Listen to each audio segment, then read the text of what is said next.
E aí, tudo bem? Você já sentiu medo? Na verdade, você já sabe quando o seu medo se torna desobediência ou quando ele se torna falta de fé?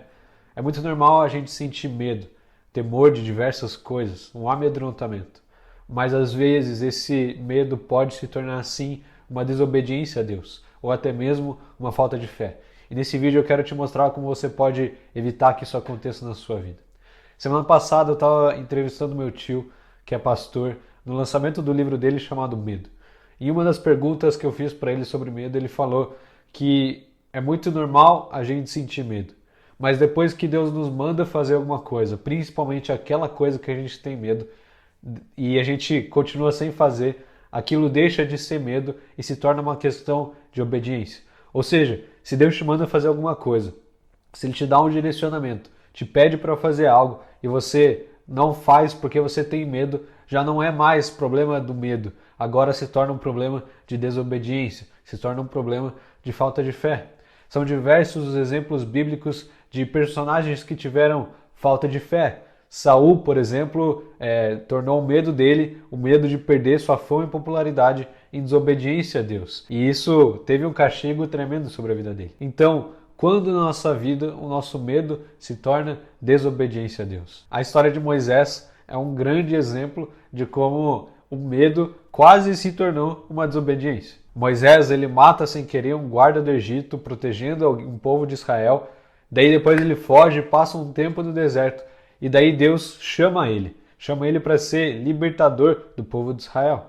E ele fica cheio de dúvidas, cheio de medo, porque ele era incapaz, porque ele era gago, porque ele não conseguia, porque o faraó era muito poderoso, e ele coloca tudo isso diante de Deus e pede diversas e diversas confirmações para Deus. E no fim, ele fala assim, ele vai com algumas condições, mas se ele continuasse com medo depois que Deus pediu para ele fazer aquilo, seria desobediência. E sabe, o problema não é nem esse. Deus levantaria outra pessoa para libertar o povo de Israel se Moisés dissesse não. Mas Moisés perderia grandes coisas com Deus. Quando a gente permite que o medo tome conta de nós, nós deixamos de ver coisas grandiosas com Deus. A Bíblia vai dizer que o perfeito amor lança fora todo medo. Então, sempre que você sentir medo, ore por isso. Fala, Deus, o Senhor está comigo, eu sei que está, mas eu me sinto com medo. Me livra desse medo e me dá coragem para enfrentar. No fim, você pode ter esse sentimento de medo diminuído. Ou não, você pode continuar sentindo a mesma quantidade de medo. O que importa é a sua decisão final. Se você vai obedecer a Deus ou não. Deus já te chamou para fazer alguma coisa e você está com medo de fazer? Ou Deus já te pediu alguma coisa e você sente que não vai conseguir, sente que não é capaz, tem medo de fracassar? O medo do fracasso nos leva à falta de fé. Porque a fé nada mais é do que dar um passo sem chão e, por ordem lógica, pela nossa razão, a gente falharia claramente. Mas quando Deus está na jogada, a gente pode segurar na mão dele, confiar nele, que nós não fracassaremos se confiarmos nele. Então hoje o meu chamado para você é esse: confie em Deus e o medo vai ser só um empecilho, mas não vai te impedir.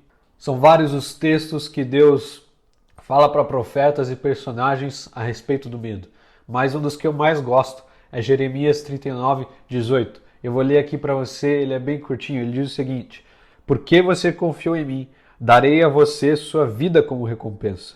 Eu o resgatarei e o protegerei. Eu, o Senhor, falei. Deus tinha dado uma tarefa muito difícil para Jeremias aqui. Deus pediu para que Jeremias falasse para todo um povo que se arrependesse de seus pecados, porque a Babilônia os dominaria, porque a Babilônia arrasaria com toda a terra, os tornaria escravos, os levaria para cativeiro. E ele deu a responsabilidade para Jeremias de avisar isso para todos eles. O problema é que ele corria perigo fazendo isso. Quando você confronta as práticas de outras pessoas, de todo um povo principalmente, você é muito suscetível a ir para a cadeia ou a ser morto. E Jeremias, ele entende esse perigo, mas ele confia em Deus e ele fala, tá bom, Deus, se o Senhor me mandou fazer, eu vou fazer. E depois que ele faz isso, ele vai para a prisão, mas ele é salvo no fim. E aqui Deus dá uma resposta a ele. Porque você confiou em mim, eu guardei a sua vida e eu te protegerei. Deus não deixa ninguém na mão. Se Deus já te chamou para fazer alguma coisa, já te deu uma ordem, um direcionamento, pula de cabeça. E ele vai te segurar, ele vai estar de braços abertos para te segurar. Eu não sei você, mas eu prefiro muito mais confiar em Deus do que na minha própria capacidade. Se Deus não tivesse me pedido para criar um canal no YouTube, eu nunca teria criado. Porque eu sabia que eu ia falhar, eu sabia que ia ser difícil, eu sabia que ia exigir tempo. Mas depois que Deus mandou, eu não vi outra opção, porque eu não queria desobedecê-lo.